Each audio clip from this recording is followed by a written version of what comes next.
M Priyal गौर।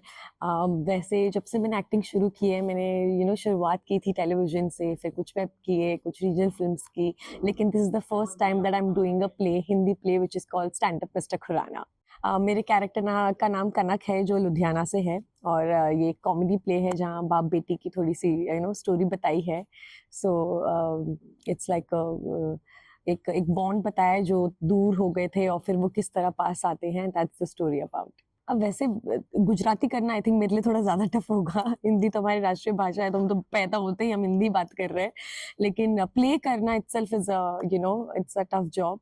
मैं सचिन जी को बहुत सालों से जानती हूँ, हम एक ही बिल्डिंग में रहते थे, बट हमने कभी काम नहीं किया था। अब जब दूर-दूर हो गए हैं, तो वन फाइन डे ही जस्ट कॉल्ड मी, और मैं एक रिट्रीट पे गई हुई थी, और उन्होंने मुझे बोला कि ऐसे एक प्ले है, and then I was like आप स्क्रिप्ट भेज दो, मैं पढ़ती हूँ, and then I went through the script, और जब मैं वापस आई and I was like yes I want to do this.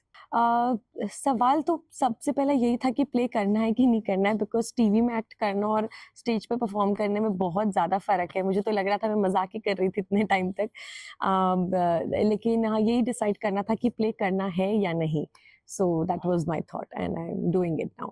Advantage तो ये है कि हमारे डायरेक्टर स्वप्निल भारस्कर बहुत अच्छे हैं, वो हर एक चीज़ को बहुत अच्छे तरीके से समझाते हैं।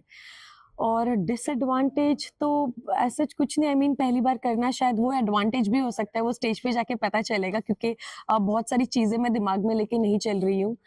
जो जो करना है बस वो करना है। कनक में थोड़ी-थोड़ी मैं भी हूँ, सो एंड ऑल्सो फादर और डॉटर के बीच में जो नोक-झोंक होती है और मनाना और रूठना, तो मैं काफ़ी रिलेट कर पाती हूँ कनक के कैरेक्टर से। लेकिन हाँ, इसमें कुछ-कुछ मिमिक्री है और कॉमेडी है। आई थिंक हम सबको पता है एक्टिंग में सबसे टफ पार्ट कॉमेडी ही होता है। सो कनक के लिए वो थोड़ा-सा मुश्किल है। I just want to be myself, I mean गलतियाँ हुई तो भी बस उससे ठीक करके आगे निकलना है, और स्टेज पर कभी भी कुछ भी हो सकता है। And I don't have any trick और एज़ सच, बस अवेयरनेस रखनी है जब you are performing, and that's it. For my entire team I am very grateful. मैं अभी तक मुझे मौका नहीं मिला ये बोलने का, मुझे था मैं स्टेज पे बोलूँगी। ये मेरा पहला लाइव शो है, और मुझे best producer, best director, best actors के साथ मिल रहा है, और मैं हमेशा कहती हूँ जब बेस्ट टीम होती है तो बेस्ट प्रोडक्ट ही निकल के आता है। So I am very grateful to be a part of this. Thank you so much.